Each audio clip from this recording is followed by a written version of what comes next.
అమ్మ అకౌంట్ కి 15,000 రూపాయలు వాళ్ళ చదువుల కోసం మీకు డబ్బులు వస్తాయి. అదేవిధంగా ఇంటర్మీడియట్ నుంచి చదువుకునేటువంటి పిల్లలకి 1,00,000 2 లక్షలున్నా ఎన్ని లక్షలున్నా ఫీజు పూర్తిగా ప్రభుత్వమే భరిస్తుందని చెప్పి జగన్మోహన్ రెడ్డి గారు మీకు మాట ఇవ్వడం జరిగింది. అదేవిధంగా ఇక్కడ ఉన్నటువంటి పిల్లలు దూర ప్రాంతాల్లో చదువుకుంటే వాళ్ళ మెస్ ఛార్జీలు తిండి ఛార్జీలకు 20,000 రూపాయలు స్కాలర్షిప్ ఇస్తా ఉన్నాడు ఫీజు కడతమే కాకుండా. ఆరోగ్య సమస్యలు వచ్చి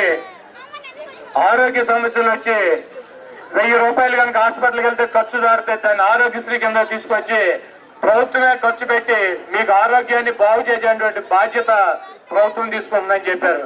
అంటే మీరు చదివిస్తాకి పిల్లలకు 1 రూపాయి కూడా మీరు ఖర్చు పెట్టాల్సిన అవసరం లేదు. మీ ఇంట్లో ఎవరికైనా ఆరోగ్య సమస్య వస్తే ఏ రకమైన సమస్య వచ్చినా 1,000 రూపాయలు దాటితే దానికి ఖర్చు ప్రభుత్వమే భరించడానికి సిద్ధంగా ఉందని చెప్పి జగన్మోహన్ రెడ్డి గారు చెప్పడం జరిగింది. ఇల్లు లేనటువంటి నిరుపేదలకి ఇంటి స్థలాలు ఇచ్చి 2.5 లక్షల రూపాయల ఖర్చుతో ఇల్లు నిర్మాణం చేసి ఇచ్చేటువంటి బాధ్యత జగన్మోహన్ రెడ్డి గారు నేను తీసుకుంటానని చెప్పారు. మీకు ఉండటానికి గూడు కల్పించేటువంటి బాధ్యత జగన్మోహన్ రెడ్డి గారు తీసుకుంటారు.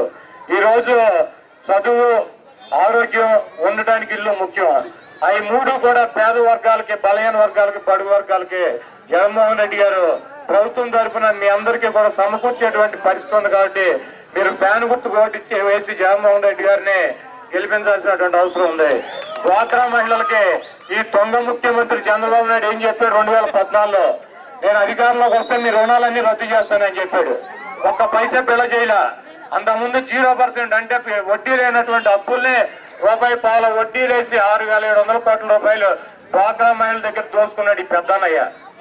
ఈ రోజు ఎన్నికలు వస్తున్నాయి కాబట్టి ఒక 10,000 రూపాయలు పసుపు కుంకుమని వాళ్ళ మొహాన్ని కొడితే వాళ్లే ఓటేస్తారని చెప్పి పెద్ద భ్రమంలో బతుకుతున్నాడు చంద్రబాబు నాయుడు.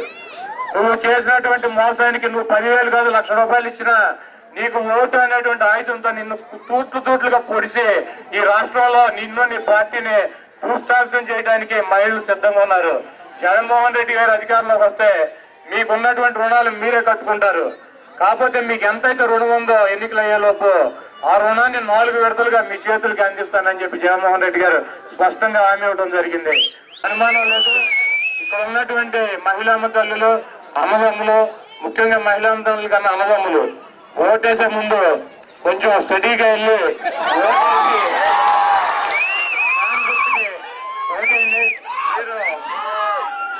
ఓటేసినాకే ఏ కార్యక్రమాలైనా చేయండి, కానీ ఓటేయకుండా ఎటువంటి కార్యక్రమాలు చేయొద్దు. ఫ్యాన్ గుర్తు, సీలింగ్ ఫ్యాన్ 1వ నెంబరు నా గుర్తు.